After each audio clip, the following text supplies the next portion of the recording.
Hallo, herzlich willkommen zu einem weiteren Testvideo. Und ich freue mich wirklich sehr, heute euch ein Paket präsentieren zu dürfen, auf das ich besonders stolz bin, kann ich auch mal sagen. Ja. Weil dieses Paket, was ich euch heute testen möchte und zeigen möchte, ist in Zusammenarbeit mit dem Rockshop in Karlsruhe entstanden, mit Matthias Loris. Und wir haben uns Gedanken gemacht, wie können wir den Einsteiger für die E-Gitarre so abholen, dass er ein Package bekommt, das vom Preis-Leistungs-Verhältnis das Optimale bietet, was der Markt hergibt. Was wir immer wieder sehen im Markt ist, dass wir Pakete haben, die auf einen bestimmten Preispunkt in den Markt platziert werden. Und das sind so diese Einsteigerpakete: E-Gitarre, Verstärker, Tasche, Kabel und los geht's. Und meistens sind die sehr so kalkuliert, dass man sich das leisten kann. Punkt 1. Und Punkt 2, dass man dann damit gleich loslegen kann. Meine Gedanken dazu zu diesen Einsteigerpaketen und warum wir das gemacht haben, kommen sofort. Aber als erstes möchte ich mich erstmal bei allen, die live dabei sind, bedanken. Wir haben hier eine Live-Sendung und hierzu schaue ich doch mal gleich, wer live dabei ist. Hallo an euch alle, ich wünsche euch viel Spaß, liebe Grüße an euch alle. Ich werde jetzt nicht einzeln auf jeden eingehen, da bitte ich um Verständnis. Gebt mir ein Feedback zu Bild und Ton. Super, Hans, herzlichen Dank. So, jetzt schauen wir gleich mal rein und werden hier das Paket für euch testen. Ich versuche das Video jetzt relativ kompakt zu halten, euch die wichtigsten Sounds zu zeigen und warum wir uns für dieses Paket entschieden haben. So, was man hier gleich sehen kann, ist natürlich die Gitarre, mit der wir am Start sind. Und wir haben uns für eine Squier entschieden, und zwar die Contemporary Stratocaster. So ein bisschen mehr zu der Gitarre werde ich jetzt gleich mal euch zeigen. Gehen wir hier drauf. So, hier könnt ihr das dann sehen. Oder hier, lass mich mal noch mal kurz reinschauen. Hier haben wir einiges schon am Start, wie ihr sehen könnt. So, hier, schau mal. Die Contemporary Stratocaster, die gibt es in diesen Farben. Das ist so ein ganz dunkles, nicht ganz schwarz, das ist ein Silber-Schwarz-Metallic. Finde ich sehr schön, und ich habe extra jetzt mal die Ahornhals-Version ausgewählt. Die Palisander-Version, die ja meistens von mir gespielt wird, die steht schon dahinter. Die werde ich euch auch zeigen. Aber mal extra die mit zwei Humbuckern. Und ich finde diese Gitarre sehr gelungen. Warum? Das erkläre ich euch gleich. Also, schauen wir mal hier rein, was Fender sagt über diese Gitarre. Die Contemporary Stratocaster HH also Humbucker, ist ideal für moderne Gitarristen, die ein Instrument mit progressiven Features, progressiv ist immer gut, und authentischem Vibe suchen. Also mal weg von dem Marketinggeschwätz, schauen wir uns einfach mal hier die Bilder ein bisschen an, was die Gitarre so hergibt. Also was man hier sieht, ist klassische Fender Stratocaster Kost, aber in einer, wie ich finde, sehr gelungenen Ausführung. Und alles hier Standard. So, jetzt gucken wir hier gleich mal drauf und ihr seht, crafted, ja, in China, nicht made, crafted, klingt ein bisschen cooler. Ja. Aber ja, die Gitarren diese Serie wird in China gebaut, und das führt dazu, dass wir hier ein außergewöhnliches Preis-Leistungs-Verhältnis haben. Also über die Details gehe ich gleich tiefer rein. Also wie gesagt, die drei Farben haben wir hier. Wir haben hier das Rote noch, auch sehr hübsch, wie ich finde. Und eben ein Schwarz-Metallic, schick. So, was haben wir für Features? Wir haben zwei Humbucker, ein Messerkanten gelagertes Tremolo, das sehr feinfühlig reagiert.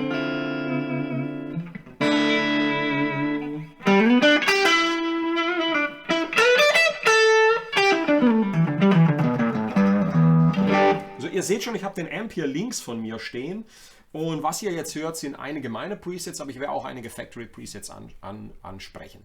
Synchronisiertes Tremolo mit, ja, funktioniert sehr, sehr feinfühlig. Es ist ein geschraubtes Tremolo. Ich denke mal, in der Preisklasse ist das ein Kompromiss, mit dem man leben kann. Es gibt auch Gitarren über 1000 Euro von Fender und über 3000, nämlich die Custom Shop Gitarren, die auch geschraubte Tremolo-Arme haben. Ein steckbarer wäre natürlich der absolute Hit. Dann haben wir hier die passende lackierte Kopfplatte. Gucken wir auch noch mal rein. Sehr schick, wie ich finde. Jumbo Frets, was richtig gut ist. Also es sind nicht die absoluten Brecher Jumbo Frets, sondern es sind mehr so diese Medium Jumbos. Aber wenn ich so über die Kante fahre, dann ist das alles schon ordentlich verarbeitet. Und man muss jetzt nicht unbedingt die Buntstäbe nochmal nachschleifen. Das ist gute Qualität. Schlankes C-Halsprofil und ein 12er Griffbrettradius. Also ganz, ganz moderne Features. So, wenn man sich jetzt die Gitarre so anschaut, das Halsprofil ist ein C. Das ist ein, ja, dieses wunderbare C eigentlich von Fender. Was kann man dazu mehr sagen, wie dass es einfach sich Sahne anfühlt. Die Bünde sind top. Wenn ich mir den Hals hier bei dem Studiolicht hier angucke, dann sehe ich eine Top-Verarbeitung. Kein einziges Bund steht ab. Da ist alles im besten Bereich. 22 Bünde. Wir haben hier also immer gleich über Plus und Minus. So, Plus ist erstmal die Verarbeitung. So.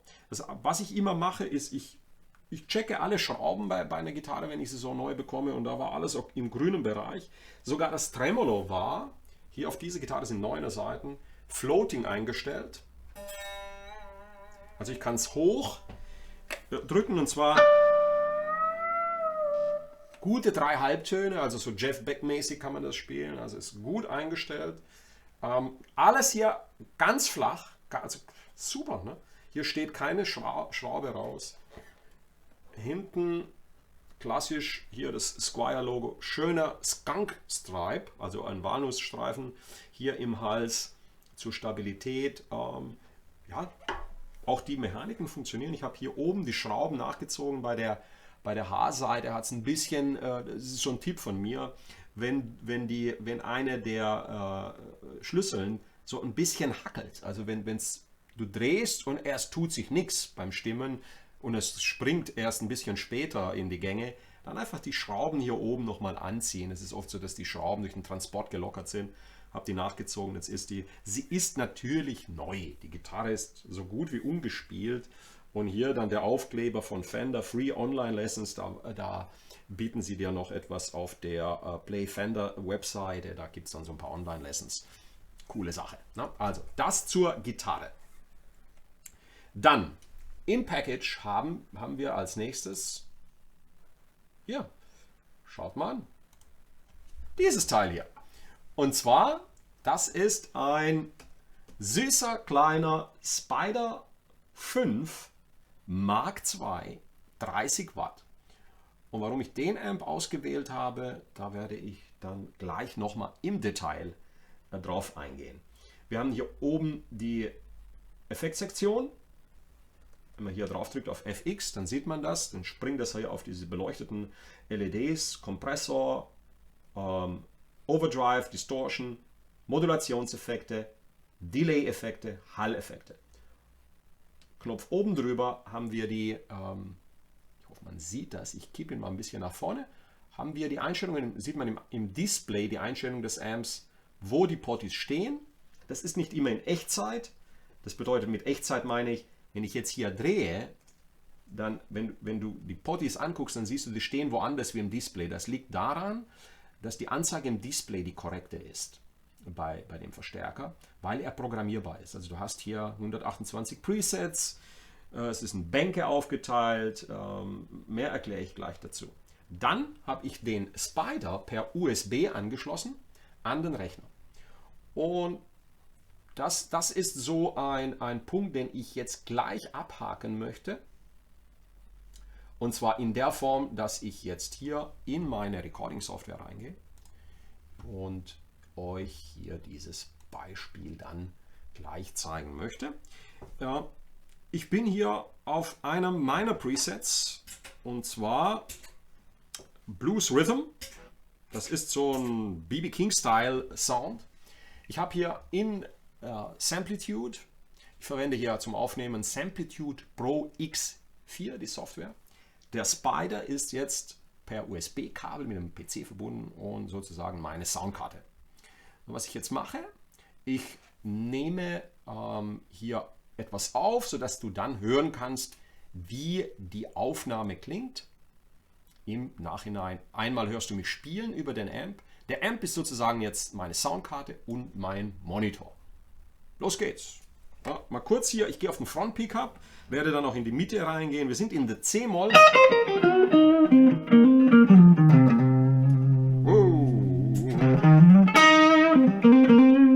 Mach noch ein Delay hinzu.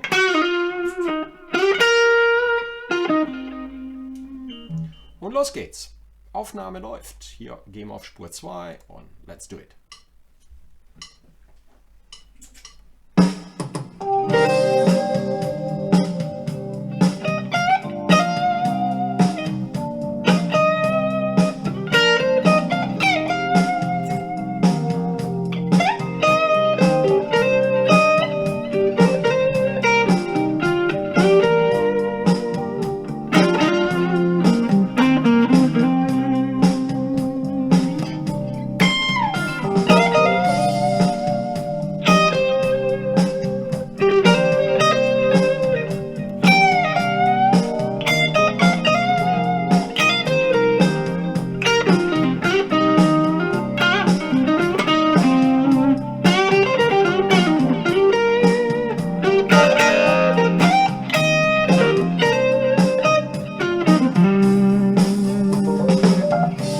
So, jetzt spielen wir hier, ihr seht, gleich oben im Aufnahmefile, da ist ein schöner Pegel reingekommen.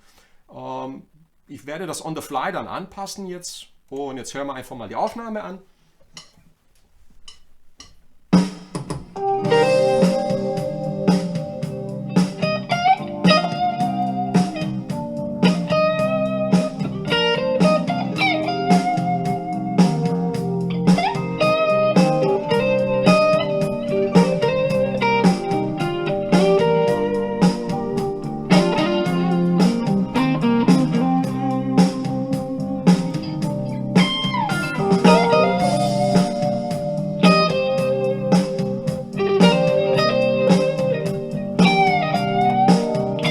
Also, wir haben im Sound keinen Unterschied zwischen dem Monitor, den Amp als Monitor verwendet, und dem der Aufnahme. Also das ist eine Aufnahme in CD-Qualität. Ich könnte sogar auf 48.000 Kilohertz gehen, auf DVD-Qualität. Also du hast hier eine super Qualität in der Aufnahme.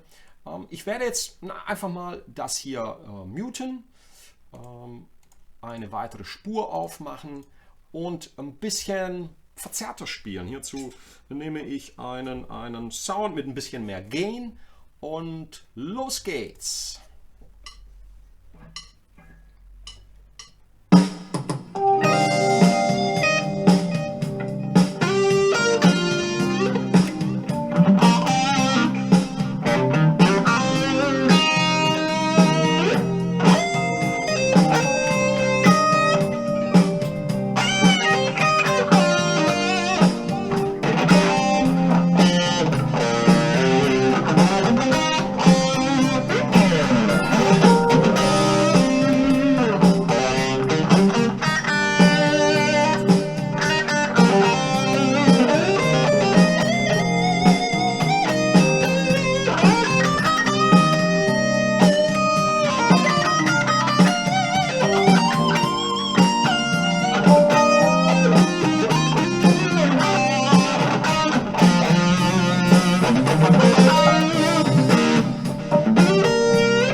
ihr konntet jetzt hier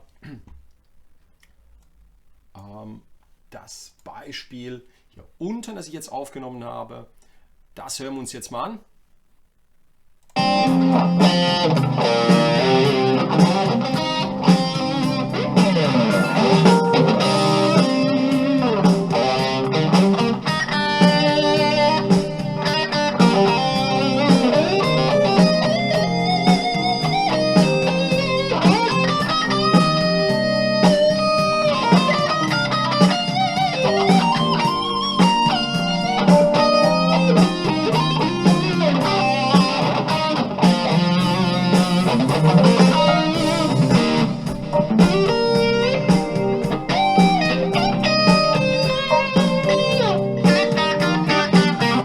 So, also hier bekommst du also nicht nur eine Gitarre, die von den Settings, ich musste wirklich nichts an der Gitarre groß einstellen, Seitenlage war okay, ich habe hier auch die Originalseiten noch drauf, es sind 9er von Fender, auf der schwarzen habe ich 10er drauf und ja, wir haben hier einen Sound, der absolut up-to-date, zeitgemäß ist. Was ich jetzt noch mache, ich zeige euch einige Presets auf dem Spider und hierzu gleich vorneweg, ich habe unterm Tisch hier mein FBV Shortboard angeschlossen und wenn ich jetzt hier auf die Line 6 Webseite gehe, was ich jetzt mal kurz mache, line6.com und dann gehen wir hier kurz mal auf den Spider bei den Guitar Amps.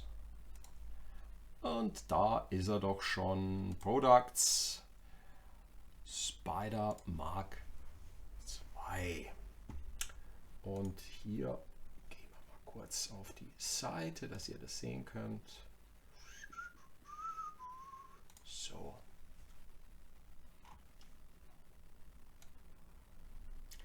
Wichtig hier.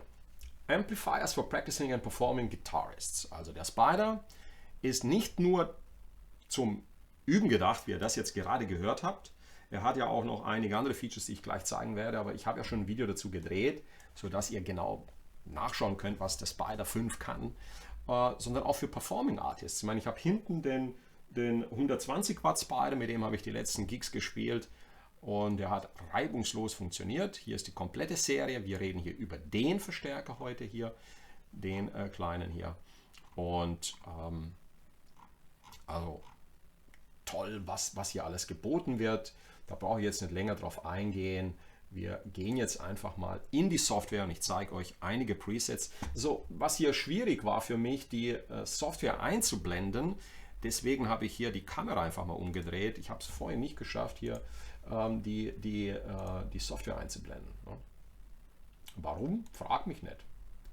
Manchmal sind es so Dinge, deswegen habe ich hier kurz die Kamera hingestellt und ihr könnt die Software in Aktion jetzt sehen und hier einige der Presets.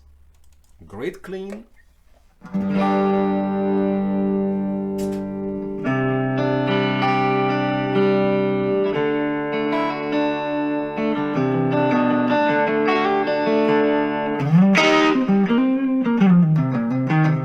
Der basiert auf einem Fender Amp.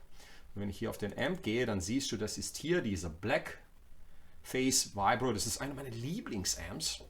Und wie reagiert der auf eine Stompbox? Okay, hier ist die Stompbox. In dem Fall der Tube Driver. Schalten wir ein. Hier. Ohne. Mit. Ich habe ihn so eingestellt, dass er hier so ein leicht ancruncht. Ohne. Mit. So, dann einfach als Clean Sound in der Mitte. Aber ich glaube, ich sollte vielleicht noch mich da hinzufügen, dass ihr mich sehen könnt. Geräte, Webcam. Und, so. Nee, den wollte ich nicht. So. Das ist hier live, deswegen schauen wir mal, ob ich da vorhanden bin. Ja, da bin ich. Ne? So, da könnt ihr mich sehen. Und So. Das ist der Great Klingen hier mit einem schönen Chorus. Mittenposition.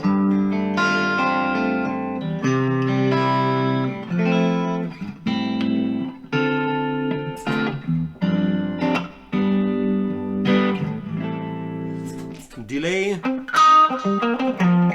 Ein schönes Bandecho habe ich hier verwendet. Dann Classic Rock. Ne, das ist klar, was man hier alles spielen kann.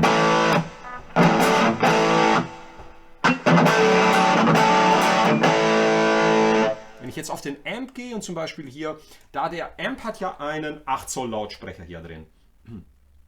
Aber wenn ich das, ja, glaube ein 8 Zöller ist es oder ein 10 Zöller. Ne, mal gucken. Ne, das ist ein 8 Zöller. Und da kann man ruhig ein bisschen mehr Bässe einfügen und hier in ein bisschen zähmen.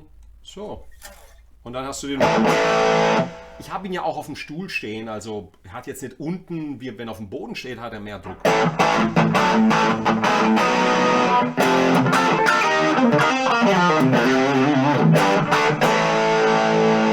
Sustain, alles da, Lautstärke.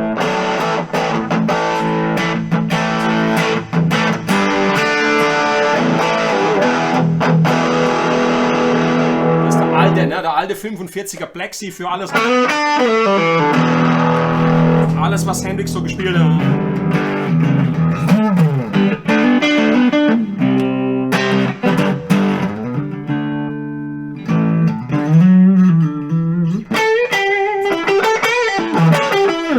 Und hier jetzt, wenn ich einfach nur dann auf den Tube Screamer drauf gehe, den Drive runterziehe, hier hochgehe, hier nochmal ein bisschen runter.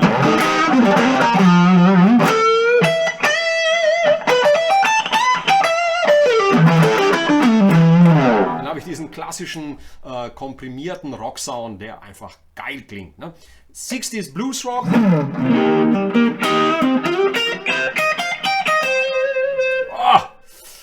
Und das ist hier ein AC30 Top Boost, den ich hier verwende für den Sound. So, damit kannst du im Grunde genommen, der ist so dynamisch.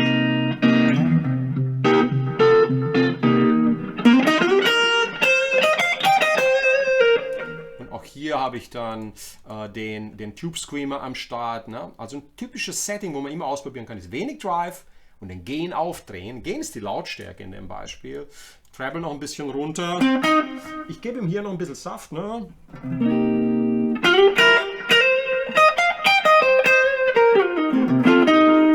gehst einfach hier ein bisschen hoch, wenn du es uncrunchen willst.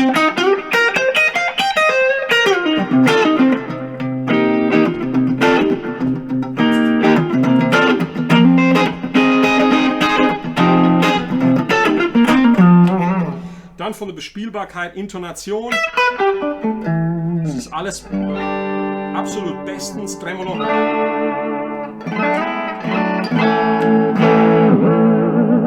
Reagiert feinfühlig. Mal kurz nochmal checken, was das Tuning angeht. Wie gesagt, wenn eine Gitarre neu ist, dann ist das so in den ersten 2-3 Wochen, bis sich das setzt vom Tuning her. Das dauert halt ein bisschen. Ne? Und dann, das ist wie ein paar neue Schuhe. Du musst sie ein bisschen einspielen, ein bisschen einlaufen. Und so ist es bei der Gitarre auch. Aber ich kann hier nur Gutes berichten. Ne? Also das war ein Solo-Sound, klar. Hier kann man einfach nur die Höhen, wenn man jetzt sagt, das ist mir jetzt ein bisschen zu scharf, dann einfach hier runter.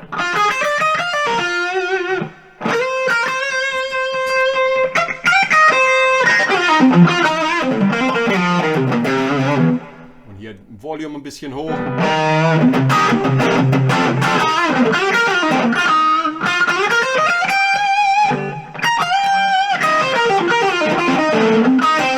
So vom Sound her, die Gitarre mit dem Ahornhals hat so ein bisschen was. Ein bisschen Richtung Telecaster, würde ich sagen. Ne?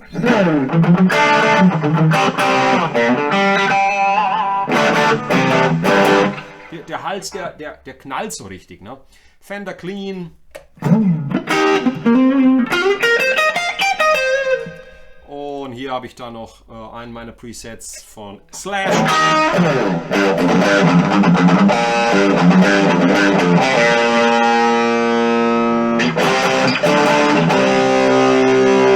Hier kann man den Sound dann auch ein bisschen so entschärfen, wenn man es ein bisschen milder haben möchte. Und fetter.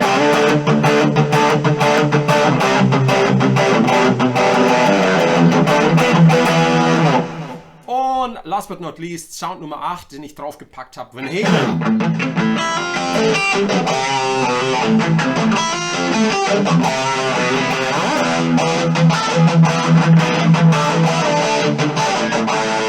Hier on the fly mal kurz nochmal hier der Bässe hoch, Presence runter, Treble ein bisschen schärfen.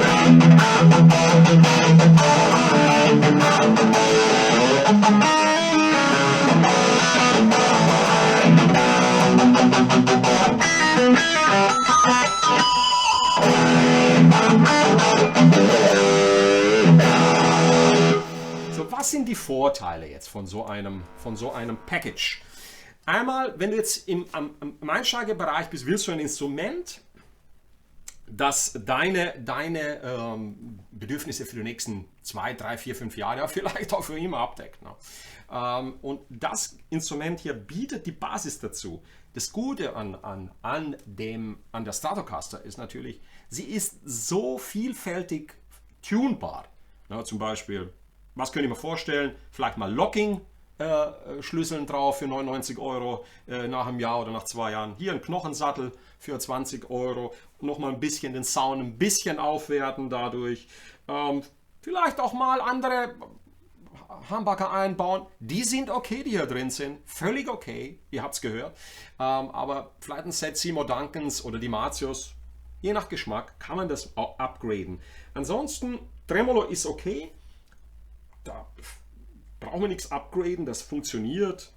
Verarbeitung, alles picobello. Das ist der Vorteil jetzt von dem kleinen Spider hier. Der Vorteil vom Spider ist, dass er lass mich hier nochmal ihn kurz einblenden. Ich gehe mal hier nochmal höher mit ihm, dass ihr ihn sehen könnt. So, der Vorteil von diesem süßen kleinen Amp ist, dass du dich daran gewöhnst, von Anfang an mit verschiedenen Verstärkern zu arbeiten, mit verschiedenen Sounds. Und dadurch ist deine Lernkurve sehr, sehr steil. Also du bekommst nicht ein Paket mit einem, meistens ist die Gitarren sind, sag ich mal so, halbwegs okay, aber dann die Verstärker, die in diesen 200, 300 Euro Paketen drin sind, die sind meistens extrem schlecht. Also die bieten dir gar nichts. Ne? Und hier bei dem Amp hast du ja nicht nur die Möglichkeit, dann hier siehst du mich nochmal, die ganzen Amp-Modelle hier, das musst du dir mal anschauen. Das ist der Hammer, was hier alles drin ist. Und die klingen, du gewöhnst dich dran. Also ich bleibe jetzt mal auf dem Sound. Check mal ein paar Amp-Modelle.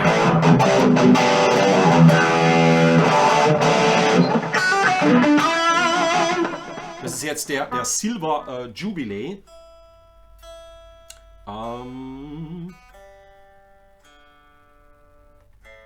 Seiten sind noch neu.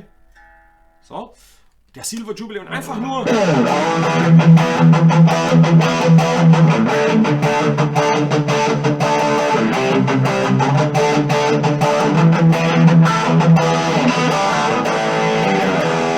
Soldano SLO. Der Triple Rectifier. Es ist einfach, ich gehe einfach in den Amp rein und in 0, nix habe ich den da, wo ich ihn haben möchte.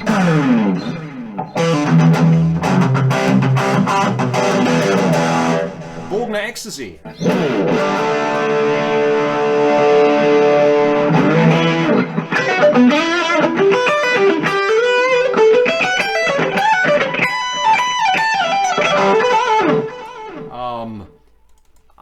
Machen wir mal Clean Sounds. Es muss ja nicht nur High Gain sein. Ne? Clean.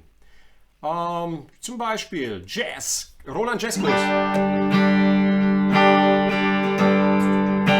Alle Effekte aus. So.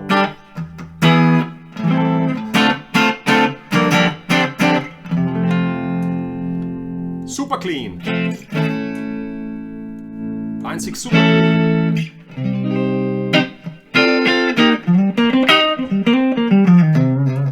Dann die klassischen Blues oder British Grunge Sounds, der Marshall mit dem 18 Watt.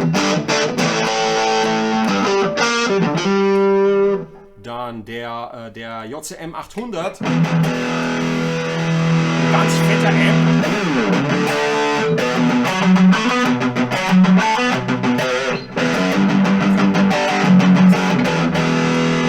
Noch hier immer, du musst dir immer eins vorstellen, bei den Sounds lernst du dann auch, wie man damit umgeht. Und das ist ganz, ganz wichtig, wenn du mit den Effekten lernst umzugehen. Ich gehe jetzt auf den 45er Plexi, einer meiner Favorites, und dann lernst du, wie man Delays einstellt, du lernst, wie man Modulationseffekte einstellt, ne? Phase. Und statt dem, ich mache mal das Echo nochmal aus hier, statt dem Echo nehme ich hier mal jetzt einfach nur einen schönen Chorus.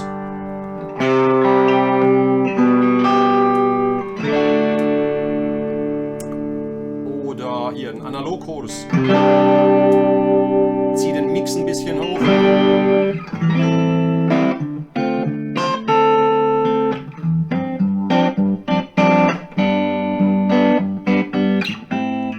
Also, so der Sinn von der ganzen Geschichte ist, dass du eine gute Gitarre bekommst. Ein Package mit einem Amp, den du für Recording gleich verwenden kannst. Und zwar amtlich, also die Sounds, die du jetzt hörst, die kommen genauso über deine Recording-Software. Also das Ding ist eine Soundkarte. Ich meine, ich kann egal was hier einfach auf dem Gerät jetzt ablaufen lassen. Ich kann ein YouTube-Video dazu jammen, mit dem Amp jammen und fertig. Ja. Er hat Loops, er hat Backing-Tracks drin, mit denen man hier noch arbeiten kann. Das ist ein geiles Teil. Ne? FX, Effekte hier on the fly einstellen, wunderbar. So, was haben wir jetzt noch zu dem Package dazu? Wir haben zwei Gitarren. Ich habe jetzt mal die Ahorn-Gitarre gespielt, ich werde die andere auch noch kurz anspielen. So, jetzt guckt mal, ich zeige euch das Gesamtpackage und dann gucke ich gleich nochmal in den Live-Chat rein. Okay, da sind wir im Chat. So, ihr Lieben, Achtung! Jetzt passt mal auf, was wir noch gemacht haben. Was brauchen wir noch? Ein professionelles Kabel. Ne? Mit Goldkontakt. Mit Gold. Okay. Wie sieht denn sowas aus? Guck hier. Das ist ein Kabel. Und zwar haben wir uns entschieden für ein Klotz Pro Instrumentenkabel. Was steht hier? This budget alternative offers reliable handling, outstanding mechanical durability, 3 Meter lang, genau das ist der Standard und bietet genau die Qualität, die ich mir von einem Kabel vorstelle. Hier. Ein Klotz Pro Instrumentkabel. Bitteschön. Okay, was brauchen wir noch zu so einem Package? Einen schönen Gurt. Wie wäre es, wenn du jetzt eine Fender-Gitarre spielst? Natürlich den Klassiker, ein Fender-Gurt. Sieht geil aus, wird auch von Keith Richards auf der Bühne gespielt, kann nicht schlechter sein. Na? Guck mal hier. There you have it. Was haben wir als nächstes noch? Eine Kleinigkeit vielleicht, aber die auch nicht unwichtig ist. Plektren. Ja. Plektren von Dunlop. Und zwar 2 Stück. Das schwarze, der absolute Klassiker, 1 mm. Und das blaue. Beide sind Standards, die man haben sollte. Ist im Package drin. Boom. Bam. So, was haben wir noch? Oh, so, lassen wir das hier oben liegen. Was haben wir noch? Eine Tasche. Und zwar nicht irgendeine, sondern eine anständige Tasche. Die stinkt nicht, na, wie das oft der Fall ist bei diesen ganz günstigen Taschen. Sie ist von der Firma Geva. Hier vorne eine große, sehr gut zugängliche Tasche. mit richtig viel Platz, also da geht alles Mögliche rein. Gehört nicht dazu, aber das empfehle ich dir dringend, wenn du dir eine Gitarre mit Rosenholz kaufst. Und zwar Lemon Oil zur Pflege des Halses. Gerade im Winter 1-2 Mal nicht vergessen einzuölen. Hier vorne noch eine Zusatztasche. Auch jede Menge. Und ganz wichtig, die ganzen Griffe sind wunderbar gepolstert. Ich weiß nicht, ich hoffe, man sieht das. Ja. Gepolsterter Gurt. Hier kannst du deine Visitenkarte reinmachen, falls du die Gitarre irgendwo liegen lässt. Und innen drin für deine Gitarre auch wichtig, ich hoffe, man sieht das hier, das ist ein bisschen dunkel, eine Polsterung für den Hals. Sieht man das? Ja, hier sieht man es. Ja, also eine Polsterung, die die Gitarre schützt, falls sie umfällt, ja, dass da nichts passiert. Also eine super Tasche, ein Standard in gehobener Qualität. Einsteigerpaket und last but not least, auch wichtig, einen Gitarrenständer. So, Tasche legen wir unten hin. Und zwar von Koenig & Meier. Nun, das ist somit das Beste, was du an Qualität bekommst. Hardwaremäßig, Mikrofon, Stative, Gitarren. Und der ist super leicht, super praktisch und er passt in deine Gitarrentasche rein. Ne?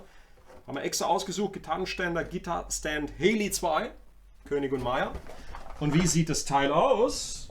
Das Teil sieht so aus. Professionelles Teil. Schau mal hier. Kannst du in deine Tasche vorne reinstecken. Ne?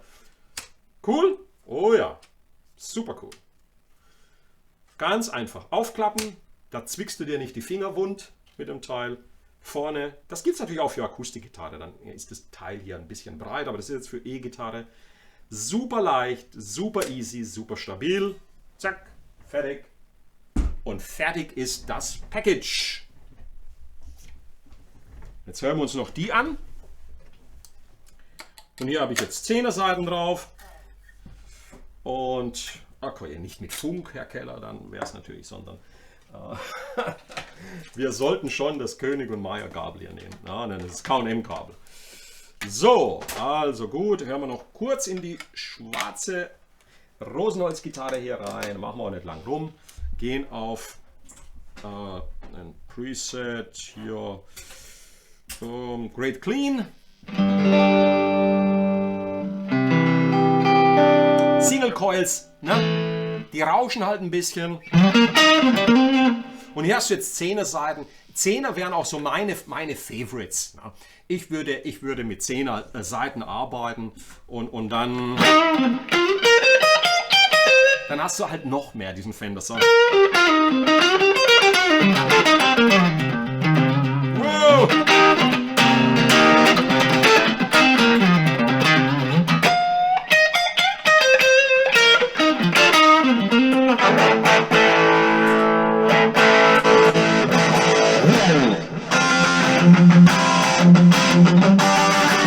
Und bei 10er Seiten, da traue ich mich auch ein bisschen kräftiger zu spielen. Das heißt, meine Dynamik. Ich habe auch unten mehr Pfund. Also, aber das ist Geschmackssache, ne? Die Gitarre hat also die typischen Sounds, da brauchen wir jetzt nicht lang rummachen. Ihr habt die schon so oft genug gehört. So.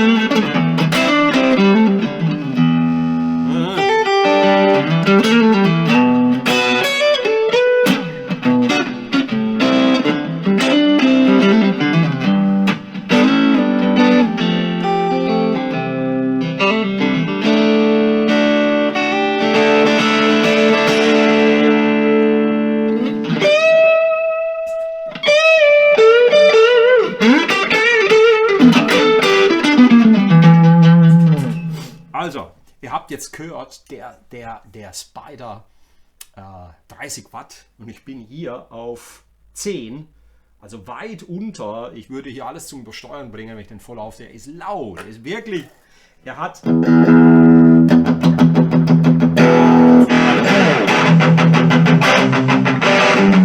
Aber ihr glaubt mir das, ne? So.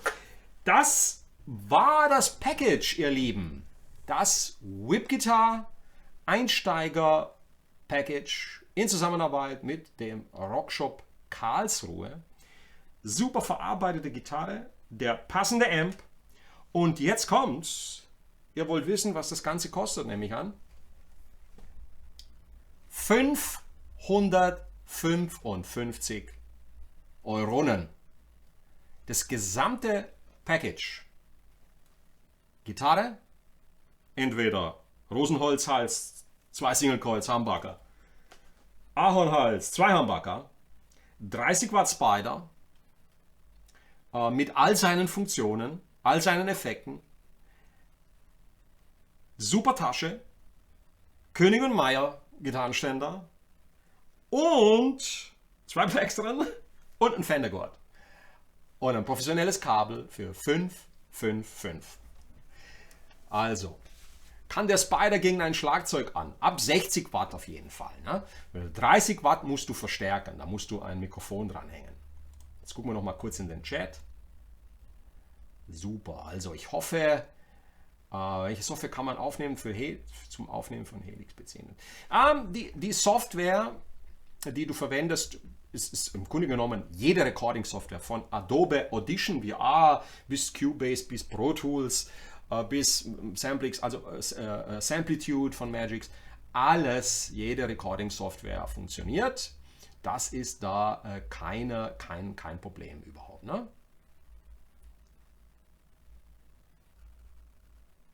Wie breit ist das Holz von Bellicat? Okay. Nö, das ist also alles hier vom Design her ist es die Standard Stratocaster, also wie die US Stratocasters. Diese Gitarre ist im Grunde genommen, fühlt sie sich an, wenn du sie jetzt so in der Hand hältst, wie die Professional-Gitarren von Fender, die bei 1500 Euro liegen. Ne? Also, das ist das Package, ihr Lieben. Ich glaube, so etwas gibt es in der Sache auf dem Markt nicht. Und ich freue mich, wir werden dieses Paket in den nächsten Tagen auf meine Website online stellen. Und jetzt machen wir den klassischen Spaß, den Steve Jobs noch gemacht hat zum Ende seiner Präsentationen. And one more thing. Ihr bekommt als Bonus, weil es das Whip Guitar Package ist, 2 Bänke meiner besten Spider Presets beim Kauf des Packages mit dazu.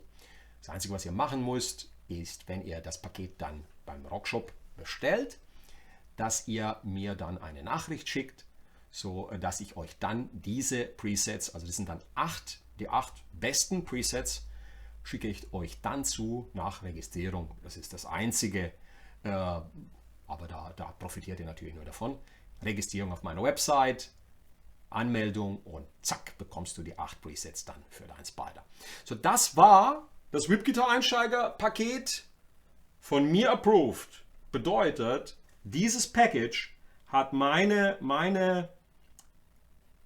soll ich das ausdrücken, mein Stempel drauf und ich stehe hinter diesem Paket mit meinem Namen, also auch mit meinem Ruf. Das ist, glaube ich, für einen Einsteiger ist der Humbucker splitbar. Der Humbucker ist in der Form, in der 4. Position, ist der gesplittert. Ja? Aber das ist ein Sound, also ich kann ihn jetzt nicht hochziehen, also nicht wie jetzt extra noch splitten, sodass du dann 7 Sounds hättest. Du hast also nur 5 Sounds. Und ja, es ist eine Mischung aus diesen beiden dann in der 4. Position hier. Sorry, ich habe jetzt hier den Zerrsound an gerade. Da müsste ich noch mal kurz in die Software rein und Clean Sound nehmen. Es ist also mehr Humbucker-mäßig in der Zwischenposition, nicht so sehr 2 Single Coils. Ne? Also ich würde sagen, nicht gesplittert. Okay? Aber wie gesagt, der Humbucker hinten ist ohne Brumm- und Nebengeräusche. Front Pickup hört man so, wenn es Noise Gate aus ist. Der Amp hat ein Noise Gate, dass es halt dieses typische Single Coil Brummen hat. Okay? Gibt es die Gitarre auch für Linkshänder? Das ist eine super Frage. Dafür gehe ich mal kurz nochmal auf die Website bei Fender. Ob ich das dir dann so gleich direkt beantworten kann, das weiß ich nicht. Ich gucke mal nochmal auf der Webseite hier. Left Hand Option. Da müssten wir mal Fender fragen. Ne? Aber natürlich wäre es super, wenn das auch für Linkshänder verfügbar wäre. So, ihr Lieben, das sollte es von meiner Seite her gewesen sein. Ich bedanke mich bei euch, dass ihr live dabei wart. Und ich hoffe, ich könnte das jetzt noch eine Stunde länger machen. Dieses Package hat mein Approval zu 100%. Du hast ein zukunftsfähiges Instrument, super verarbeitet, dass du auch noch upgraden kannst, wenn du möchtest. Die Bespielbarkeit ist klasse, da gibt es nichts und du bist gerüstet für die nächsten Jahre. Herzlichen Dank für deine Aufmerksamkeit. Vielen Dank an den Rockshop, speziell auch an Matthias Loris, für die Zusammenarbeit und für das Zusenden des Paketes. Herzlichen Dank hierzu. Vielen Dank an euch alle. Ich wünsche euch viel Spaß mit diesem Package. Es geht die nächsten Tage online und ich werde euch natürlich dann informieren. Du brauchst keine, Peter wollte noch wissen, welche Recording-Software brauche ich dazu. Halt irgendeine. Du kannst theoretisch auch mit kostenlosen wie Audacity, glaube ich, ne? Kannst du auch aufnehmen. Ne? Also alle Recording-Software-Geschichten funktionieren damit. Und die Software vom Amp, die ist kostenlos, die lädst du dir einfach runter, wenn du dich auf der Line 6 Webseite registriert hast. Bye bye, das war's von meiner Seite. Ich freue mich auf ein Feedback. Leave a comment unter dem Video. Schreibt mir eure Gedanken dazu. Nochmal vielen Dank an euch und bis zum nächsten Mal. Wir werden auch ein Package erstellen für Midrange. Also das nächste, was folgt, das war Einsteiger. Und dann machen wir ein Package für Fortgeschrittene, aber das dann im neuen Jahr, wie auch eins für Akustikgitarristen. Ein Einsteiger-Package. Lasst euch überraschen. Dankeschön. Bis zum nächsten Mal. Wir sehen uns wieder am Donnerstag. Bye, bye.